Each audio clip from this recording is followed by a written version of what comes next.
beautiful people. I'm just checking. Okay, that's good.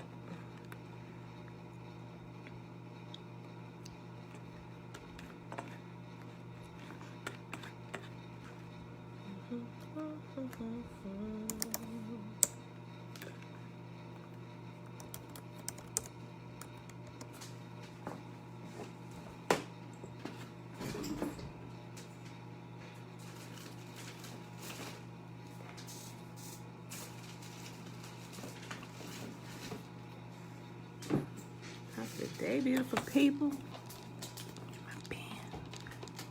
All right. Happy Friday. Happy Friday. It's Friday, y'all.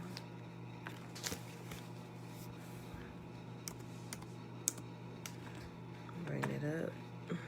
So that's ready. Adjust this screen over here. Obedience to Yah. Shalom, shalom. Hi, beautiful people.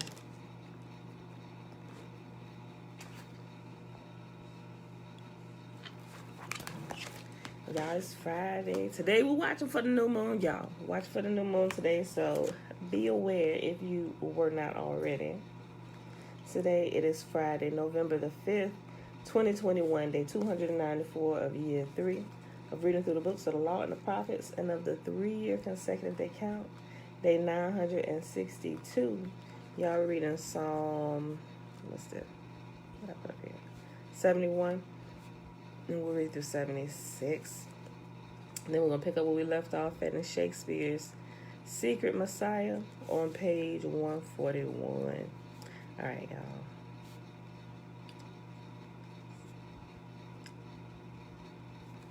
Hope y'all got a chance to rest yesterday. You know, I know it's in the middle week for some people. Y'all still trying to adjust these Sabbath days according to the clock in the sky. You may not have gotten it off if you work for Caesar. But if you work for yourself, then hey, you should have enjoyed a day of rest yesterday. All right, y'all. So let's go ahead and do the blessing. Lavon. Blessings, blessing. It is cold. Oh, my gosh. I caught on the heat last night. Look, I knew it was cold when my husband said it was cold. I was laying in the bed under the covers. Now, mind you, he sleep with 14 fans on. No, seriously. Like, 3 fans on in our room. Like, the ceiling fan, the box fan that he keep on his nightstand over at the end. And when our AC had went out, when we were getting all that repaired, he went and bought a window unit. We had a window unit in I don't know how long, but he bought one and put it in our bedroom. So he would sleep with that AC unit on, the ceiling fan, and the box fan. And I'd be over on the other side of the bed, freezing my patooties off. But when he said it was cold last night, I knew I had to cut on the heat, you know, so...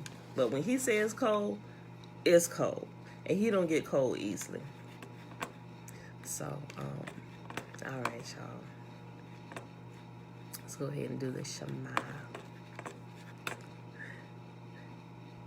You'll just, we just turning on the heat. I guess it's insulated pretty well over here, you know. So, normally I'll just go throw on a sweater or something and some socks and, probably a coat. But they don't get cold easily. So, I've learned to live with that over the last 20 years. So I'll double down, right? Instead of putting the whole house in agony. But yeah, we just turned it on. So, yeah, Dana. All right, y'all. The Shema is found in Deuteronomy chapter 6, starting at verse 3. Remember, go read the whole chapter. You should know what the whole chapter say by now, right? I just pulled the gist of it out, right? Okay. Hear, therefore, O Israel, and observe to do it, that it may be well with you, and that you may increase mightily as Yahuwah, the mighty one of our fathers, has promised us, in a land that flows with milk and honey. Hear, O Israel, Yahuwah, our mighty one, he is one. And you shall love Yahuwah, your mighty one, with all your heart, and with all your soul, and with all your might. And these words which I command you this day shall be in your heart, and you shall teach them diligently unto your children, and shall talk of them when you sit in your house, and when you walk by the way, when you lie down, and when you rise up. And you shall bind them for a sign upon your hand, and they shall be as frontlets between your eyes. And you shall write them upon the posts of your house and on your gates. And Yahuwah commanded us to do all these statutes, to fear Yahuwah, our mighty one, for our good. Not everybody else. You ain't got to be worried about what everybody else doing all up in their business. For your good. Got right? What you learn is good for you. And your children, if they listen to you, if you teach them appropriately, right? Ain't nobody else but for you. They can observe and see the ways of righteousness and light and learn to apply it to their life. But you ain't supposed to be out there banging on people's doors. Hey, you know you're supposed to be living this way. Ain't nobody got time for that. Ain't nobody got time for that. And Yahuwah commanded us to do all these statutes, to fear Yahuwah, our mighty one, for our good, always, that he might preserve us alive, as it is at this day. And you can become us if you keep his commands, right? It applies to you. You keep his commands, prosperity and blessings will abound. And this shall be our righteousness if we observe to do all these commandments before Yahuwah, our mighty one, as he has commanded us. All right, y'all. So let's go ahead. Psalm 71. Oh, Yah, I have come to you for protection. Don't let me be disgraced. Save me and rescue me, for what you do is right. Turn your ear to listen to me and set me free. Be my rock of safety, where I can always hide. Give the order to save me, for you are my rock and my fortress. My God, rescue me from the power of the wicked, from the clutches of cruel oppressors. Yah, you alone are my help. I have trusted you, O Yah, from my childhood. Yes, you have been with me from birth. From my mother's womb you have cared for me. No wonder I am always praising you. My life is an example to many, because you have been my strength and protection. That is why I can never stop praising you. I declare your glory all day long. And now, in my old age, don't set me aside. Don't abandon me when my strength is failing, for my enemies are whispering against me. They are plotting together to kill me. They say God has abandoned him. Let's go and get him, for no one will help him now. Oh, Yah, don't stay away. My God, please hurry to help me. Bring disgrace and destruction on my accusers. Humiliate and shame those who want to harm me. But I will keep hoping for your help, and I will praise you more and more. I will tell everyone about your righteousness. All day long I will proclaim your saving power. Though I am not skilled with words, I will praise your mighty deeds, O sovereign Lord. I will tell everyone that you alone are just. Yah, you have taught me from my earliest childhood, and I constantly tell others about the wonderful things you do. Now that I am old and gray, don't abandon me, O Yah. Let me proclaim your power to this new generation, your mighty miracles to all who come after me. Your righteousness, O Yah, reaches to the highest heavens. You have done such wonderful things. Who can compare to you, O Yah? But you have allowed me to suffer much hardship, but you will restore me to life again and lift me up from the depths of the earth. You will restore me even to greater honor and comfort me once again. Then I will praise you with music on the harp, because you are faithful to your promises, O Yah. I will sing praises to you with a lyre, O Holy One of Israel. I will shout for joy and sing your praises, for you have ransomed me. I will tell about your righteous deeds all day long, for everyone who tried to hurt me has been shamed and humiliated. Next chapter, Psalm chapter 72, a Psalm of Solomon. Give your love of justice to the king, O Yah, and righteousness to the king's son. Help him judge your people in the right way. Let the poor always be treated fairly. May the mountains yield prosperity for all, and may the hills be fruitful. Help him to defend the poor, to rescue the needy of the children, and to crush their oppressors. May they fear you as long as the sun shines, as long as the moon remains in the sky. Yes, forever. That's good. May they fear you as long as the sun shines, as long as the moon remains in the sky. Yes, forever. May the king's rule be refreshing like spring rain on freshly cut grass, like the showers that water the earth. May all the godly flourish during his reign. May there be abundant prosperity until the moon is no more. May he reign from sea to sea and from the Euphrates rivers to the ends of the earth. Desert nomads will bow before him. His enemies will fall before him in the dust. The western kings of Tarshish and the other distant lands will bring him tribute. The eastern kings of Sheba and Seba will bring him gifts. All kings will bow before him, and all nations will serve him. He will rescue the poor when they cry to him. He will help the oppressed who have none to defend them. He feels pity for the weak and the needy, and he will rescue them. He will redeem them from oppression and violence, for their lives are precious to him. Long live the king. May the gold of Sheba be given to him. May the people always pray for him and bless him all day long. May there be abundant grain throughout the land, flourishing even on the hilltops. May the fruit trees flourish like the trees of Lebanon, and may the people thrive like grass in a field. May the king's name endure forever. May it continue as long as the sun shines. May all nations be blessed through him and bring him praise. Praise Yahuwah, the God of Israel, who alone does such wonderful things. Praise his glorious name forever. Let the whole earth be filled with his glory. Amen and amen. Yes. This ends the prayers of David, son of Jesse. Psalm chapter 73. This is book 3 now. I didn't call out book 1 or book 2, but now that I see it, we're now at book 3, starting at Psalm 73, and it goes to chapter 89. This is a psalm of Asaph. Truly, Yahuwah is good to Israel, to those whose hearts are pure. But as for me, I almost forgot my footing. My feet were slipping, and I was almost gone. For I envied the proud when I saw them prosper despite their wickedness. They seem to live such painless lives. Their bodies are so healthy and strong. They don't have troubles like other people. They're not plagued with problems like everyone else. They wear pride like a jeweled necklace and clothe themselves with cruelty. These fat cats have everything their hearts could ever wish for. They scoff and speak only evil. In their pride, they seek to crush others. They boast against the very heavens, and their words strut throughout the earth. And so the people are dismayed and confused, drinking in all their words. What does God know? They ask. Does the Most High even know what's happening? Look at these wicked people enjoying a life of ease while their riches multiply. Did I keep my heart pure for nothing? Did I keep myself innocent for no reason? I get nothing but trouble all day long. Every morning brings me pain. If I had really spoken this way to others, I would have been a traitor to your people. So I tried to understand why the wicked prosper, but what a difficult task it is. Then when I went into your sanctuary, O Yah, I finally understood the destiny of the wicked. Truly, you put them on a slippery path and send them sliding over a cliff to destruction. In an instant, they are destroyed, completely swept away by terrors. When you arise, O Yah, you will laugh at their silly ideas, as a person laughs at dreams in the morning.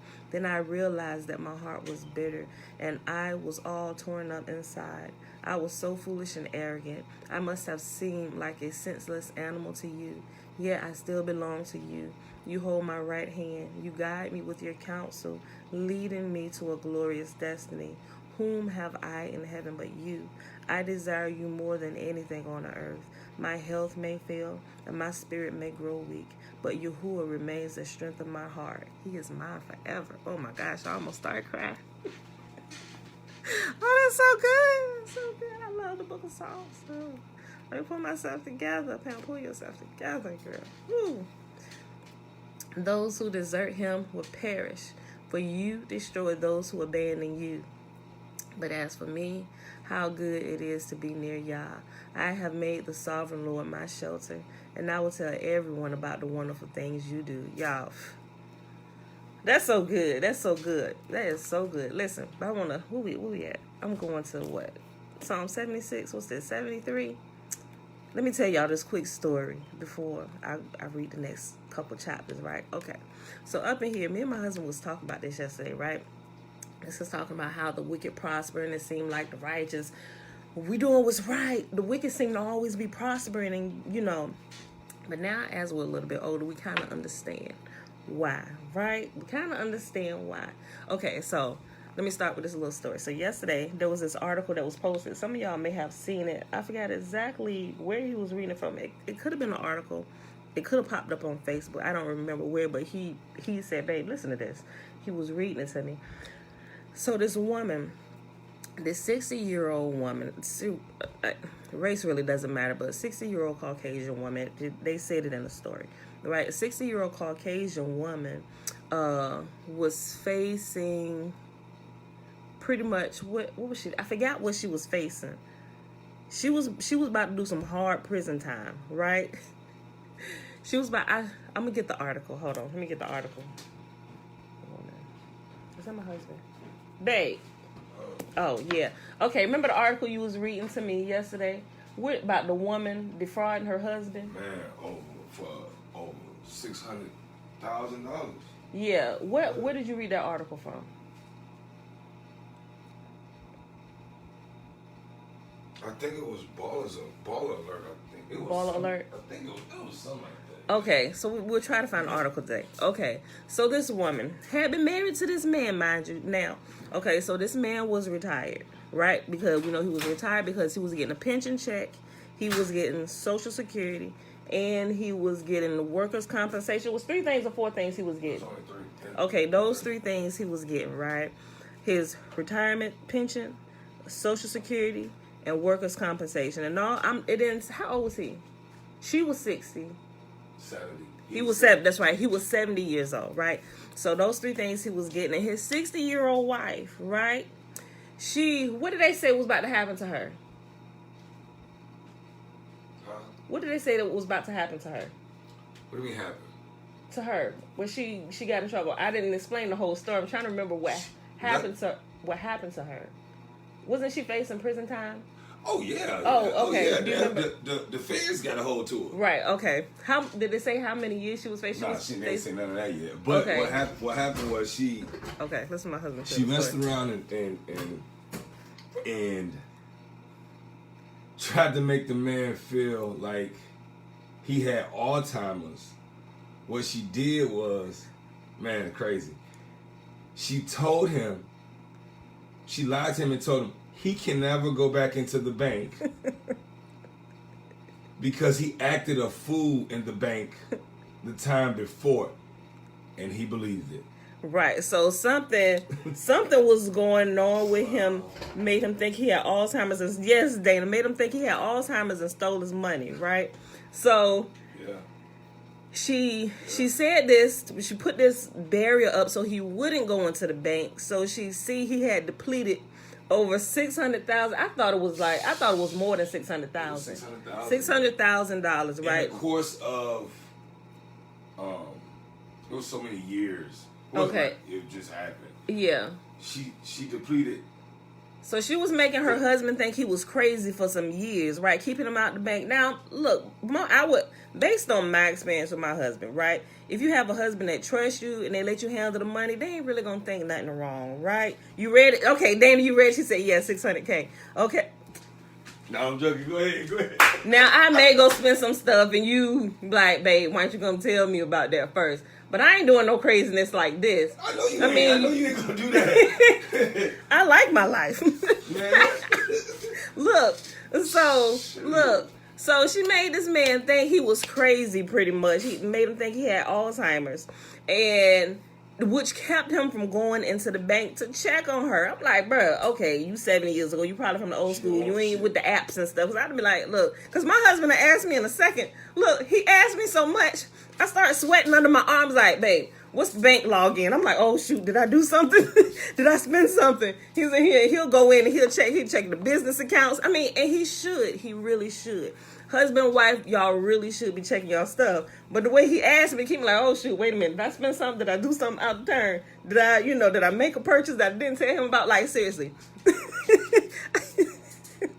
I do because, look, because earlier on, I was spending a lot of money. I really was, you know. So, and some habits are hard to break. You know, look, let me. I'm gonna share this story. So my mama came in, right, Mom? Look, I ain't trying to throw you under the bus or nothing.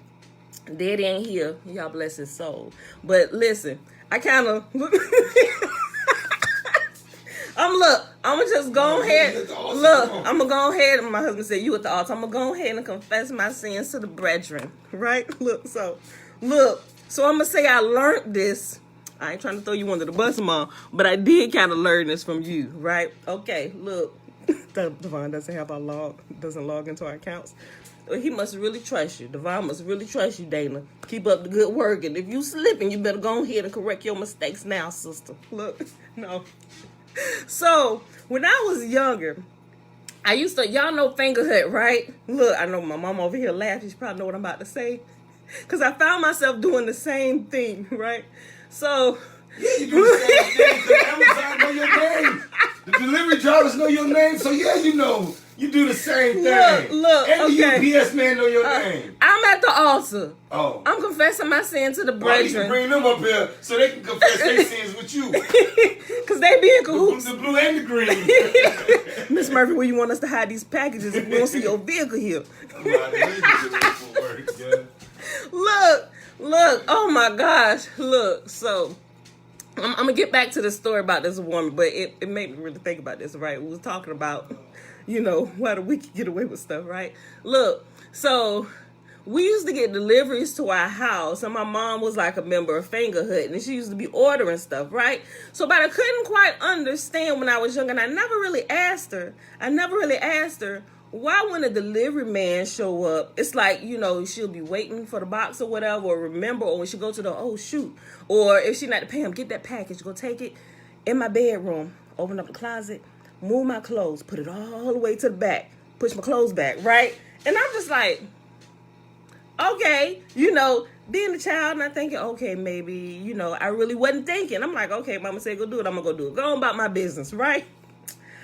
I didn't realize why she was doing that until I got married and I began shopping a lot, right? Could it have been that she was telling me to hide them packages so my dad wouldn't see the packages when he came home from work? But like, babe, what's this? You know, and then she would have to explain, right? Oh, you came back for this. Go ahead.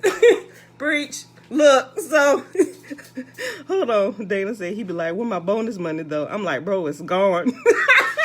Oh, he sound like James. What am I out here working for? Busting my tail. We're going to be living on the bridge. I'm like, babe, listen, we had to get this. I don't want to hear that crap. You know, that crap is just a little bit nicer word. I don't want to say it on public. On public. Don't paint a picture like I'm the bad guy. No, you're not the bad guy. I'm just telling the story. Oh, no, it's really let's funny. get, okay, Look, so you didn't notice that until you got married. Right, I didn't notice it until I got married. Like, could it have been that my mom was telling me, and I would see her sometime, especially if my dad is pulling up, and maybe she just got it in the house or whatever, just I'll get to it and going back to doing what she was doing. But look, if my dad was pulling up or that key hit the door, I see my mama running through the house with boxes. Y'all ever see cartoons where they turn in corners? I'm exaggerating a little bit. But y'all ever see cartoons where the cartoon characters turn in the corner and there's smoke coming from their feet? Scared! Doing like that, trying to get into her bedroom and throw them boxes in the back of the closet. That's a little bit of exaggeration. But in my mind, that's how I remember it, right? And that's exactly what I do. I'm glad we got a ring. Oh, the ring is a blessing and a curse. At the same time, because we both got the app downloaded to our phone. And so, and he'll check the ring before he'll check the business again. Not really, but you get what I'm saying. Because if you have a ring, you know, you have the alerts on, especially if you go away and the kids there, even if the older kids are here, we'll be checking, you know, okay, who is that at the door? Okay, that's your mom. Why y'all at the door? Close the door, right? So, now, I used to kind of get away with getting the boxes into the house and hiding them. Or what I would do, I'm going to just go ahead and be honest. I would get the boxes in, get the boxes open, break down the boxes, take them out, put them in a recycle bin. He ain't going out there to check the recycle bin, right? Get rid of all the evidence. The kids, when I open it up, if it's something that got that bubble poppy paper, they want to pull it out and string it through the house. And, you know, because if he see bubble paper stroll throughout the house, oh, something came. I'm like, give me that. The kid, I be snapping around. Give me that paper. Don't you take not that box. Quit popping that stuff. Give it here. I'm missing a piece. Go get it. Right? Because my husband be paying attention. So I'm doing all this foolishness, right? And this wasn't years ago, y'all. This was still like this year. So I'm trying to get rid of all the evidence, then take whatever it is I purchased and put it in its place like it's all already been there, right? So look, I did the same thing. Although we were talking about it, I did the same thing with my iPad mini that I got right before we went on vacation. Now he already agreed to go ahead and upgrade your laptop, Pam. Matter of fact, he had told me a while ago, but it took me so long to do it because I now had become a little more frugal, and I'm checking for stuff, and I'll wait till the last minute to absolutely upgrade, right? But I forgot I didn't tell them that I went ahead and picked up the iPad mini too, right? So while we were traveling, I pulls it out to go do something, not thinking I just pull it out, and he like, huh, what's that? I'm like, oh, shoot. Pam, you weren't thinking why you pull that out. You ain't tell him about this yet. Because I was going to kind of break them in slowly. Oh, babe, you know, this such a good deal. You know, I got to soften them up first. I didn't do that. Boy, I should not have done that. You know, so I heard it for the next hour. And how much it costs. And, you know, all that, which is fine. Okay, I get it. So, look. So, the Amazon people showing up here, all kind of boxes showing up at the door, right? And so one time I was away and I forgot something was coming, and my aunt was over here watching the kids. And so me and my husband, we were actually out on a date night, and my aunt actually called me. She said, Pam, this box just came. I put her on speaker. She said, Pam, this box just came. I was like, and then I remember, oh, shoot. I'm like, wait a minute, hold on, Aunt Tina. So I was like, I should not have put this phone on speaker. My husband sitting right here, he didn't just heard it was a box coming. And he was like, what box? I was like, what box? I was like, I don't know, maybe it was something now. How big? I'm like, how big is the box? She said, well, it's a pretty big box. I'm like, oh, okay. I'm like, what you mean by pretty big box? You know, I had ordered like the air fryer and stuff, right? And so I'm like, oh gosh, oh, it would come when I'm not there. She would have called me. She don't call me for nothing else. We're gonna call me and tell me a delivery, and my foolish stuff, gonna put the phone on speaker.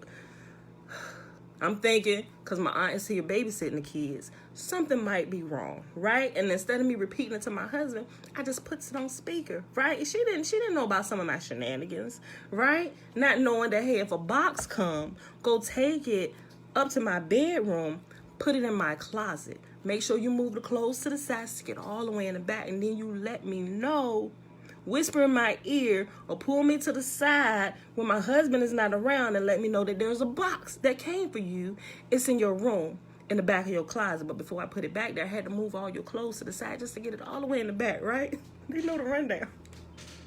So I'm just like, ugh. So I had to pull.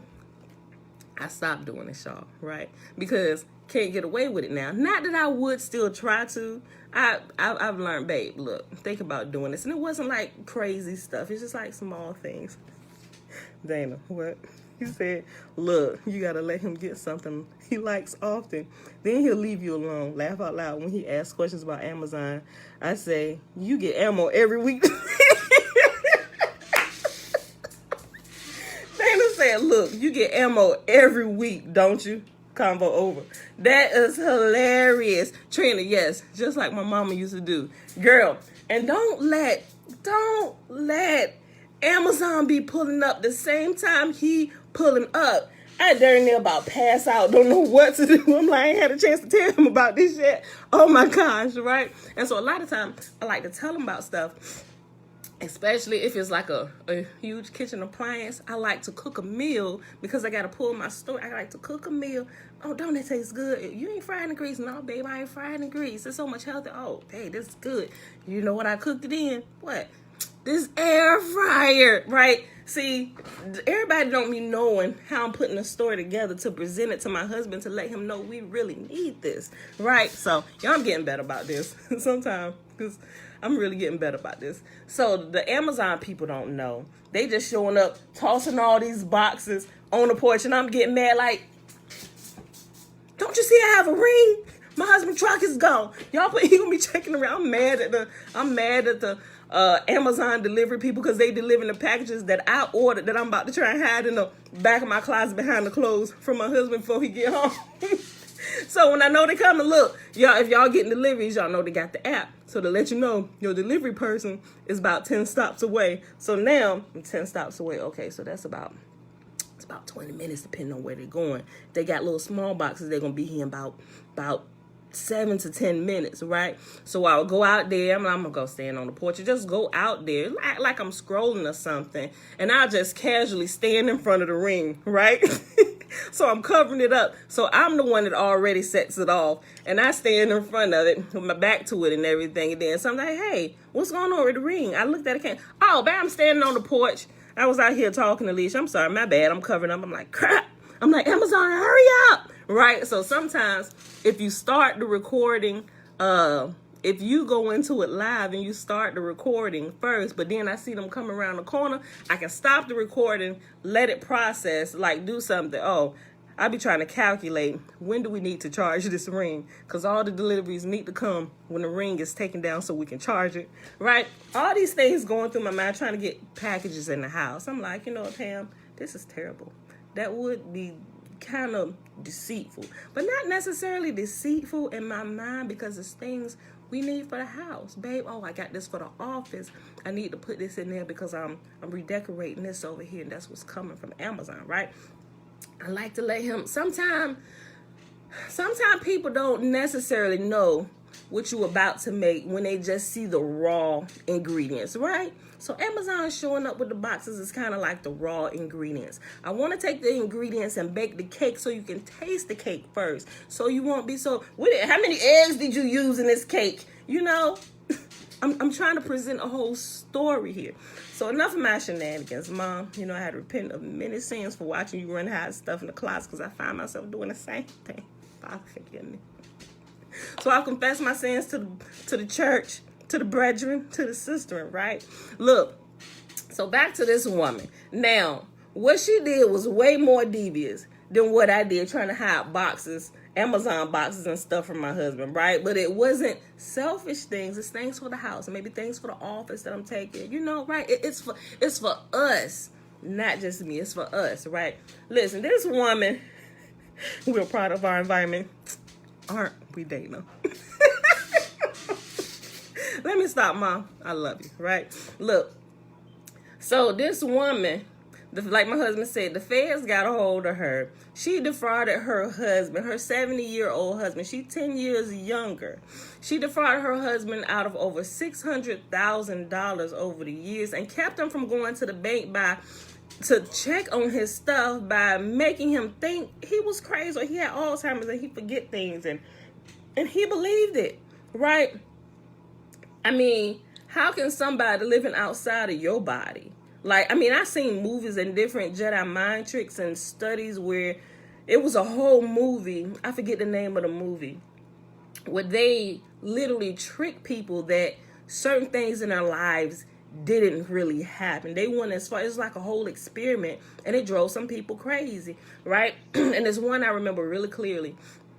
They took this woman's child away, and they went in and removed everything, anything, all things they were, like they got in touch like with hospitals and stuff, removed this name, this child's name, all of these things removed. They even changed the paint and stuff on the walls and all those things, but the room was, and here's how the story kind of unraveled at the end, there was wallpaper on the walls. They didn't pull the wallpaper off, they just kind of painted over it, right? And so towards the end of the movie, when she was like, something's not right, I know I had a child. My child's name was this, and everybody, even family was complicit in this. It was like, no, baby, you never had children. Driving this woman crazy, but she wouldn't give up. And one day she was sitting in this room that used to be her child's room, that was her child's room, and she noticed like a little bump on the wall, and she went to it and did like this, and she began to pull the paint off and realized I'm not crazy. And she began to pull the paint off the walls and stuff. And there is the wallpaper that she had for her child that she was describing to them. Like, the movie was so good. I got to find it. I don't remember what it was. I'm going to have to find it. But anyway, so this man finally realized that his wife, his 60-year-old wife, was lying to him. You know, the feds got in on it and everything. Like, Dana, if you got the link to that story, post it up here for me. I'm waiting for my husband to get. I'm not sure. He said he don't really remember. He said he think it was on Baller Alert or something. But wherever you saw it at, post it here if you remember it, if you still got it, if you don't mind. So while he was reading that story, and this is the whole point of why I even started telling y'all this, right? So we were sitting there, and I know of a couple different people, even like a couple family members and stuff, right? So, and we like to watch like the first 48 different things like that, of that nature, and like blue collar crimes and stuff like that.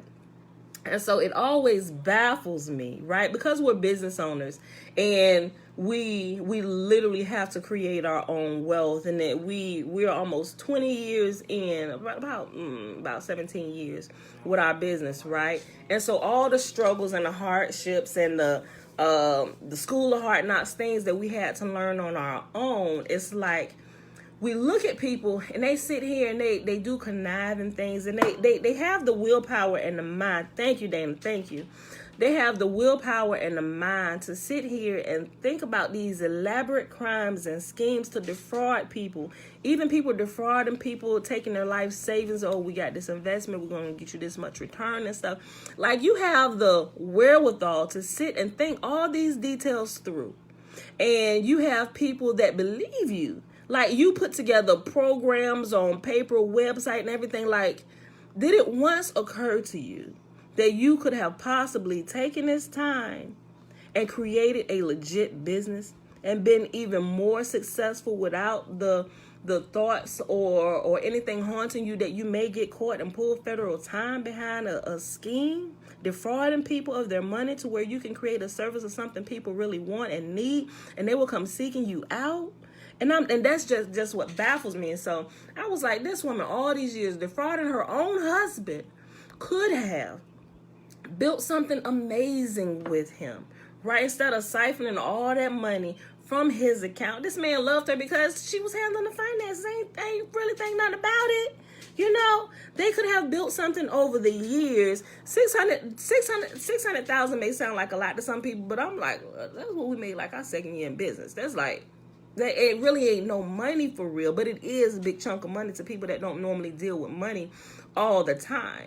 It's like you could have literally created an empire, or almost something close to an empire, where 600,000 be like a penny to you, right? It's like people spend all this time creating these things, and it seems like, and then we get back to here, Psalm 73, where when the people who doing what's right, taking our time, it's like, why it takes so long? And such and such prospering, but you know, they doing some underhanded things, you know, hey, give me this, I give you this, you know. They doing things that we know are not right, but they seem to be prospering and moving a whole lot faster than what we are when we're doing it by the book. Wait a minute, that's going to give us fair time. We might not want to, okay, well, this is going to take us at least 5 years unless we hit a lick. And we're going to, you know, so it's like, okay, well, it's worth it. We got kids. Both of us can't be behind bars, right? You know, so we literally sit and think about these things. And we found it's just better to be honest and upright in all our dealings, right? In all of our dealings, because we got things presented to us early on in our business. Well, hey, and we even kind of got taken a little bit on. I think I shared some of those stories with you when we lost our biggest contractor who was bringing us in. And at that time in the early 2000s was bringing us in. Oh, this one client was bringing us in over $300,000 a year.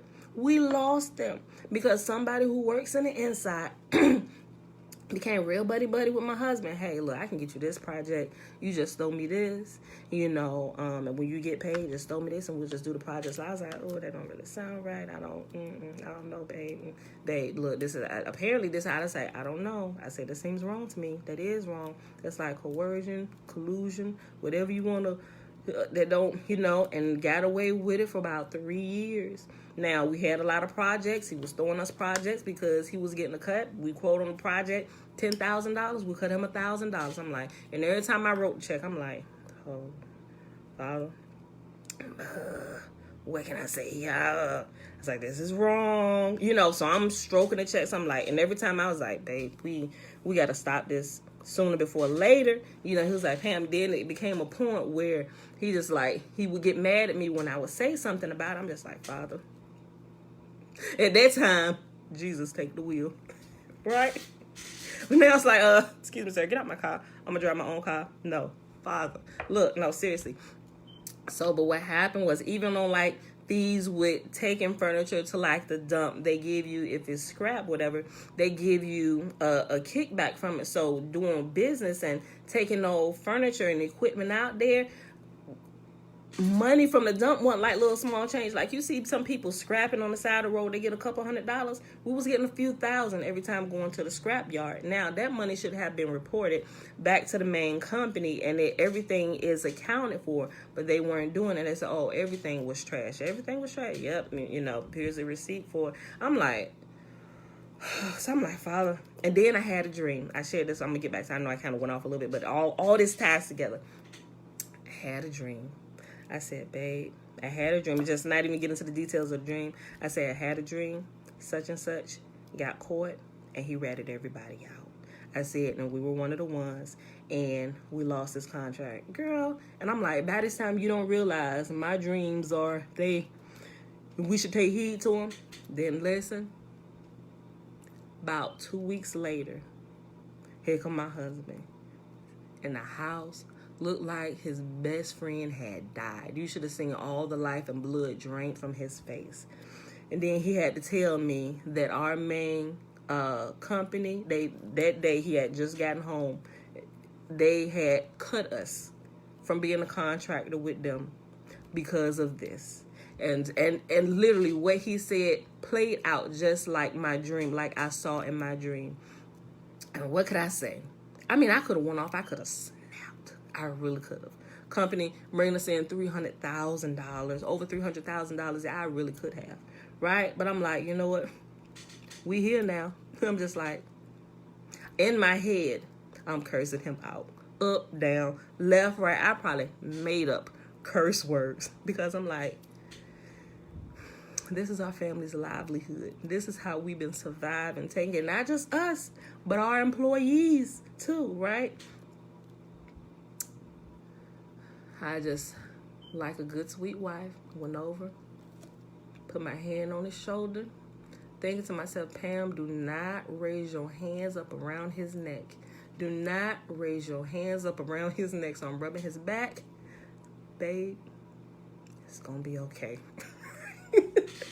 And at that time, I didn't really believe it was going to be okay. But me acting a fool wasn't going to make anything any better, right? And we would have been fighting up in there, tearing that house up, right? Look, so I said that to say it really doesn't pay. Although there are shortcuts, and this is what this woman did. She took a shortcut, and she did this shortcut on her own husband. Somebody who was her life partner, would have been a team player, building something amazing together. She defrauded him, right? She defrauded him, and she about to get fed time. The feds got in on it, and now the person who loved you and held you in high esteem and allowed you to take charge of their family finances, now you ain't no telling how he looks at you, right? He'd probably send this man to his grave, right? Who wants to send somebody to their grave like that? You being the last thing, and the defrauding that you did to them. That's a horrible way to die, right? Look, so I said all that to say, right? And in Psalm 73, it's talking about how the wicked seem to get away, right? But they don't really ever get away, right? And so what I realized, the righteous tend to have a harder time because that it tends to grow us up and mature us if we understand, right? And instead of defrauding people, if we would take the time and actually learn our craft and learn those things we need to learn, we will, in essence, it seemed like we're running a race, and it seemed like the wicked is miles ahead of you, and you back here, it's like the tortoise and the hare, right? But if we're consistent, and if we learn our craft, and we constantly make good decisions and do what's right, pretty soon, that hare is going to be in our sight. Like, wait a minute. I can see you. What in the world is happening? You done took a break, huh? Or you done got tripped up in your deceitful schemes and plans, and you can't run a race anymore. You about to pull a fed time, and we trotting by, moving our neck off slow. I wonder what happened to him. Oh, how am I surpassed him already? Right? And so everything you learn over the years, all that knowledge and all that wisdom, it doesn't leave you. You keep it. That's the best thing you can learn throughout your journey as you're building and living life, whether you're building a business or a family. When you do it the right way, yeah, it takes a little bit longer, but it takes longer in the beginning. But as you get older and more acquainted with your field, whatever it is, you literally become an expert, so to speak, in your field of expertise or whatever it is you're doing. And now, like in business terms, you can begin to scale up what you're doing, to whereas in the beginning, you got a lot of studying, learning, trial and errors, testing this, testing that, separating good from bad. All of this is happening in your beginning stages, and you're beginning to recognize, and you're seeing trends and patterns. So when you get here, you have the wisdom and now you can immediately take advantage of different opportunities, and it seems like wealth or whatever it is, it happens almost overnight, like all the time. Is every time. It's like you got the Midas touch now, right? And that's the process whereby Yahuwah grows us up, right? He takes us through them rocky paths and the different things to develop us, right? And if we don't understand that at the beginning, we give up and we can be sidetracked with people. Hey, look, you messing with that slow money, that fast money over here, right? You won't get sidetracked. It may be tempting, but you will keep on your path and won't allow yourself to be wooed with deceitful riches, right? So I said all that to say, when me and my husband was reading a story, and I said it baffles me that people spend all this time being deceitful, to where, yeah, it'll take a little bit longer, but if they do it right and they go through the process, it's so much better and things come so much faster for them in the end, as you know, and it's really worth it, right? So it's nothing better. It's nothing better than to do what's right all the time and walk the right road, right? It's a little bit harder. It takes a little longer, but I'm telling you, in the end, it's so worth it. And when you get to the end, everything that you've acquired, you get to keep. Unless you decide to become foolish and squander everything, but not too many people will you ever find. I doubt if there's even one that you will find that's going through that process, learn how to appreciate that process, and lost everything that they've gained over the years. They don't. They just increase. They just continue to increase forever. To whereas when you take this deceitful riches road, everything you didn't acquire, yeah, you got all this big everything, but all of this is about to be taken away from you. And when something happens, or a trend or something happens in the market or whatever, you don't know what to do, right? We've studied. We know what's going to happen. We know how to capitalize on this, and we waiting to take your money too, right? That's what I'm saying. So guys, walk the path. Take the journey. Don't be swayed by people who say you can get this a lot faster over here. It don't work, and you're going to lose everything that you've gained so far, and you got to start all over. All right. What time we at? Ooh, I'm at 48 minutes. Ooh, I ain't finished reading the daily reading today, y'all. Ooh. Next chapter. Look, if I could wake up. Hold on, let's do this. We'll pause at 73, right? We did Psalm 71 through 73. Let's go ahead over here to Caesar's Messiah. Y'all, I talk too much. Okay, y'all, look. But I really want to share that with y'all. So hopefully it wasn't time wasted. Right? Okay, so we get to read a couple pages. We at 48 minutes. We have 48 minutes. I'm sorry, y'all. I know some people just be here for Caesar's Messiah. Here we go. Okay, so we paused yesterday. Remember we was talking about Lavinia, and she got her tongue cut out and her hands chopped off, right? Okay, so if you remember that, you was here yesterday. That's our overview. All right, so we're going to start right. Wait, hold on. Put it. 141. Hold on. Yeah, 141. Right, so we was doing this play. They were going back and forth, and it was about to start this next section. Hold on. Okay.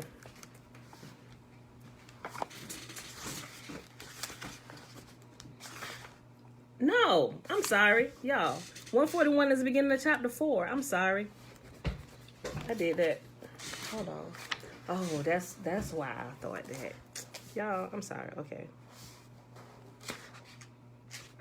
page 143, y'all. We start in chapter 4. We got through that. I'm thinking about the day before yesterday. All right. Chapter 4, Emilia Besanna. Remember, that was Shakespeare's real name. Okay.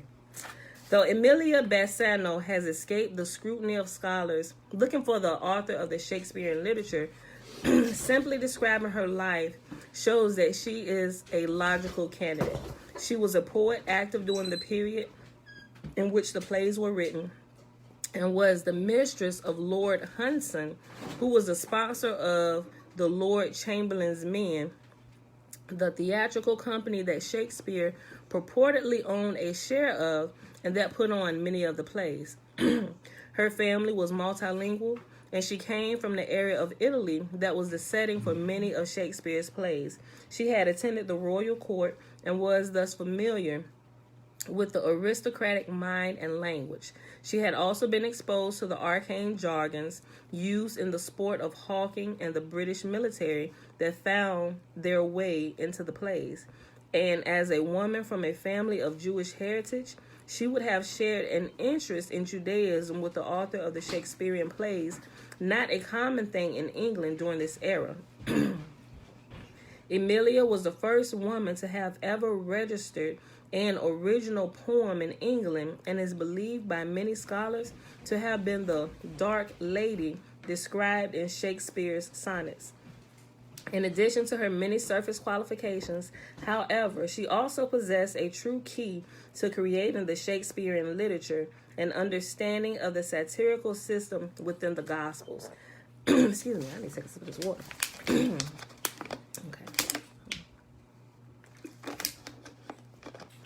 Yeah, I see. This is national. Okay.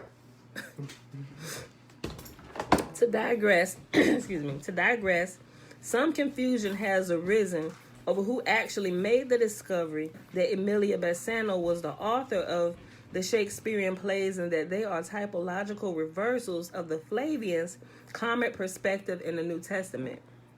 To clarify, I would note that after I had made these discoveries, I showed them to a colleague, John Hudson, who then went on to produce plays based upon this framework.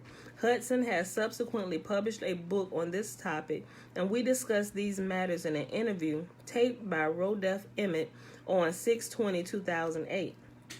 He has assured me that he will assert that these are the facts, that I discovered both that Emilia was the author and that the plays were reversals of the Flavian's typology. Next section is the Besanna family.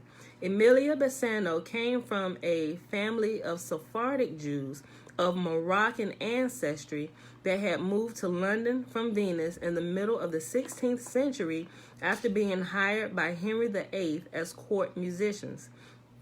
The family purchased 3 contiguous houses in Shoreditch, the area of London where William Shakespeare purportedly lived. They were part of a small Jewish immigration to England brought about by Henry VIII. Henry imported a group of Jewish biblical scholars to help him with his theological struggle with the papacy concerning divorce. He also imported Italian musicians to improve the quality of his court music, and some of these, like the Besannos, were Jews, and that's reference 57. When Henry permitted the immigration of certain Jews, he reversed a long-standing policy. In 1290, over 2,000 Jews had been expelled from England, and those who remained were forced to convert to Christianity, though some of them are known to have secretly continued to practice Judaism. Reference 58. In Spain, under similar oppression, the secret Jews became known as Moranos. However, the use of this terminology is no longer acceptable because of its anti-Semitic connotations. The word means filthy pig in Spanish. Henry continued to require that Jews who wish to immigrate be baptized and desist from practicing any Jewish rituals. The consequences for violating this dictum were severe. The Lupos, another family of Jewish musicians who had immigrated from Italy on an invitation from Henry VIII, experienced the full weight of the Christian state's attitude towards Jews who retained their religion. Members within her family circle were charged with secretly practicing Judaism and a number of them were imprisoned. Two of these, Anthony Moses and Ambrose the Amaliac, died after being racked. This episode would have been well known to Emilia Besanna, as Anthony's son, Joseph Lupo, married her cousin, Laura. The Besannos are believed to have taken their name from Besanno, a city in the province of Venus, or conversely, the city may have taken its name from the family, as the online Jewish encyclopedia states. Siri. Okay, I found this on the web for a city in the province of Venus, or conversely, the city may have taken its name from the family, as the online Jewish encyclopedia states. Check it out. It just popped up. I must have said a word.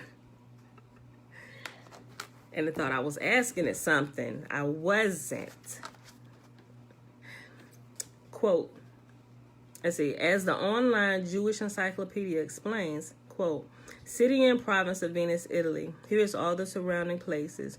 Jews were living at a very early period, engaged in commerce and industry, and especially in money lending, as is shown by contemporary documents dating back to 1264. In the first half of the 15th century, they formed a large and prosperous community. Subsequently, they were persecuted, and in 1468, a decree of perpetual banishment was issued against them. Nevertheless, they returned, only to be again banished by the city council in 1481. No documents are extant to show the existence of a Jewish congregation recognized and regulated by law. The Jews were obliged to live huddled together in one little street, still called Casellia di Zudi, but as their numbers increased, more spacious quarters were assigned to them, which popular tradition still calls the second ghetto. While some of the Jewish families, Besan, Besanno, Besani, may have been called from this city, the name is more probable of Hebrew origin. Some slight notices of the Jews of Besanno may be found in the rare pamphlet of Brenteri, Fondazione del Monte di Pieta, 1882. There are no longer any Jews at Besanno, nor are there any traces of a synagogue or a cemetery, end quote, and that's reference 59. Besani or Besanno was the last name of many well-known rabbis from the region around Venus. It is notable that a number of them were authors and poets and hailed from the exact towns that would later be referenced in Shakespeare's Italian plays. One of these was the famous rabbi and poet Samuel Besanni, who lived in Verona at the end of the 16th century. In 1548, Battista Besanno and his 4 brothers established a contract with Henry VIII to become recorder consorts or musicians for his court and emigrated to England. Appearing to comply with Henry's wishes, they publicly converted to Christianity and faithfully observed the rituals of the English Protestant Church. They may very well have secretly retained their Jewish religious practices and beliefs, but if so, they were successful in concealing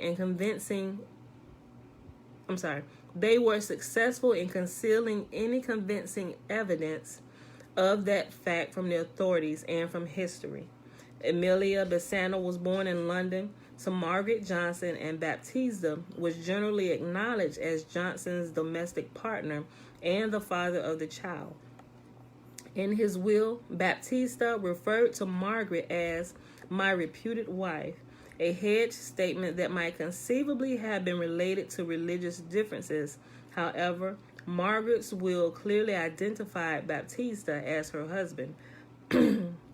Margaret Johnson apparently had close relationships with members of the radical Protestant movement, which might have complemented the possibly radical Jewish viewpoint coming out of the Besanno side of the family. Reference 60. Emilia was Christian at St. Botolph, Bishopsgate, the London neighborhood where foreign musicians and theater folk lived on January 27, 1569, and that's reference 61. And we'll pause right here because we are at 59 minutes, y'all. And my story just went a little too long, so we read a couple pages of chapter 4. So we'll pick it back up. We'll get a lot more of this read tomorrow. We might even actually finish chapter 4 tomorrow. Let me see where it ends. We're definitely going to finish the rest of this chapter tomorrow. It's not that long. All right, y'all. So thank y'all for hanging out, listen to my stories and my shenanigans from married life, and some habits that I should have let go, But hey, we all learn, right? We live and we learn. We grow. We apply wisdom to our life for the betterment of ourselves and our family, right? I don't want to teach my daughter to do this. That's what I want to say. I had to break this habit because there were some times when, like, if I'm doing something, the kids will answer the door, but my husband wouldn't be here. Just bring the packages in, sit them by the door. My husband's truck is loud, right? He got pipes on it, right? So it's like, oh, we can hear him coming down the street. When I hear them pipes, I immediately realized that I forgot to put them packages up. So remember how I told y'all back in the day with my mama, I seen smoke coming from her feet when my dad pulled over. She trying to get them packages to the back of her closet behind her clothes. I found myself doing the same thing. Oh my gosh, and especially if it's too many packages, I'm like, everybody grab a box, get upstairs. And I said, Jeremiah, put the packages in my room on my side of the bed because they have followed directions. So if I know I'm going to get there before my husband get into the bedroom, just take the packages, sit them on my side of the bed on the floor by my desk chair, right? On the floor by my desk chair. And I repeated at least 3 times. And one day I come up and say, I repeated it 3 times with Jeremiah. He take and put it right on the foot locker where you can see it when you walk into the room. Now, had my husband got to the room before I did, it would have been smoke in the city. And so I immediately get pissed with Jeremiah. Didn't I tell you to put the box on my side of the bed? And when I'm the one that's in the wrong, right? So I can get it out the box and put it in my closet behind all the clothes. So you'll see me some of them days, smoke coming from my feet, running up the stairs, turning the corner to get into my bedroom with these boxes before the key hit the door. My husband walking, hey, what is all these boxes in here? Y'all, so that's my story, right? I've laid out my sins here on the altar this day, and I'm asking for forgiveness. So I don't want to teach my children to do this, right? Because they've already been complicit in some of these box hiding schemes that been going on, right? They're going to remember this, just like I remember what my mama did. And they look at me when I snap off hollering, why did you put this in? You said put it in. No, I said put it in my room, on my side of the bed, on the floor. You said it on the bed, or you said it on the footlock. I saw it when I wasn't. Well, and they're not quite understanding why I'm snapping off, right? I'm snapping off on them because if the master come put his thumb down on me, I'm putting my thumb down on y'all because you should have followed directions. You should have followed directions. So I'm getting in trouble. You getting in trouble too. No, serious. And they look at me. I'm like, you know what? It's not in y'all fault. But then I would have to confess my sins to my children, right? I'm buying stuff I ain't asked dad about, before I got it. And they'll be looking like, so you got us, and they're getting a little older now. With Josh, he thinking about things. Well, that doesn't seem right because if I thought about this, Mom, when you told me is Dad on the way, and they began to kind of pick up the pattern. If I start snapping off and I hear the pipes coming down the street, Dad is almost here. Get this, do that, and they wonder why every time we hear the pipes or you hear the pipes, you start hollering. We got to run through here doing stuff. It's a bad habit. Stop it while you're here. People are just saying while we do that. See. I'm like, this is becoming too much, Pam. You got to stop this, right? So, but yeah, I'm like 42, about to be 43 years. I was like, this is too much. I'm like, babe, look, I want to get this. Do you mind? And here's the thing. Here's the thing, y'all. Anything I ask my husband, he never says no. He never says no, right? Because I don't ask for big things, right? He'll go out and he'll get big things, but I rarely ask. So I don't know. Maybe, like I said, it's just a hard habit to kick, especially something that's kind of been ingrained into you. It's like, why are you even doing it? You don't even need to do this, right? But when you do this, it creates problems. To whereas if you would have just like, babe, you mind if I get this? I want to get this. I get this air fryer because I'm trying to transition us, all plant-based, get rid of all this grease. Air frying is a little more, it seems a little more healthier. Oh yeah, babe, you know, I should have just did that from the beginning. Knowing he wouldn't say no, but knowing he don't say no is also, I also have to make sure I'm not doing things or being manipulative because I know my husband is giving and not take advantage of that. You see, so all these things, I was like, I don't want to keep asking because he thinks, because I know he don't tell me no. So if I just keep asking for, you see what I'm saying? It becomes a vicious cycle. You just need to sit down, you know what? We don't really need that. Or if it's something I really think we need or we could really benefit from as a family, especially if it helps me save time, you know, because our family is so big, this will help decrease my cooking time and the time I'm standing in the kitchen, right? You know, okay, go ahead. And then it's like, okay, my heart ain't got to be about to pop out my chest when I see the Amazon trucks come around the corner, right? Because, oh, yeah, you know, okay, hey, babe, the air fryer is here. We're going to use it today, you know? So, but yeah, y'all. So, all right. So it is Friday. Remember, we're looking for the new moon night, y'all. It is Friday, November the 5th, 2021, day 294 of year 3 of reading through the books of the Law and the Prophets. Another 3-year consecutive day count, day 962. We read Psalms 71 through 73. And then we had that long story from me sharing some things from my childhood and some of my shenanigans. Then we read Shakespeare, Messiah, these few pages. We started at page 143 and we paused on page 146. All right, y'all, so let's go ahead and do the blessing. I got here. What time is it? I got to get out of here. Got to get across the water. All right. All right, let me minimize this. Y'all, I hope y'all got something from my shenanigans, me sharing that with y'all. Hopefully, if y'all doing that, brethren, get it together. Get it together, right? Why create unnecessary turmoil and strife in your household when you don't need to, right? Just, you know, just come together and agree on some things. But if you ain't really got nobody to answer to, if it's just you can do as thou wilt. The blessing is found in Numbers chapter 6. If they got a problem, keep them Grand Rising, Uncle JB. The blessing is found in Numbers chapter 6, verses 22 through 27. And Yahuwah spake unto Moses, saying, Speak unto Aaron and unto his sons, saying, On this wise ye shall bless the children of Israel, saying unto them, Where's Bella? Let's go get her real quick. Oh my gosh, hold on. I think she's gonna have everything today. I don't think good day is a time to give her. But she got an attitude already. No, she's just sucked into some type of device. And Yahuwah spake unto Moses, saying, Speak unto Aaron and unto his sons, saying, On this wise ye shall bless the children of Israel, saying unto them, Yahuwah will kneel before us, presenting gifts, and will guard us with a hedge of protection. Yahuwah will illuminate the wholeness of his being towards us, bringing order, and he will provide us with love, sustenance, and friendship. Yahuwah will lift up his wholeness of being and look upon us, and he will set in place all we need to be whole and complete. And they shall put my name upon the children of Israel, and I will bless them. All right, beautiful people. I love y'all. I'll see y'all tomorrow. Bright and early. Remember, it's the weekend, right? So what time we get here on the weekend? 7:30.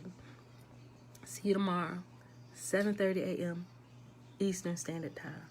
Bruce.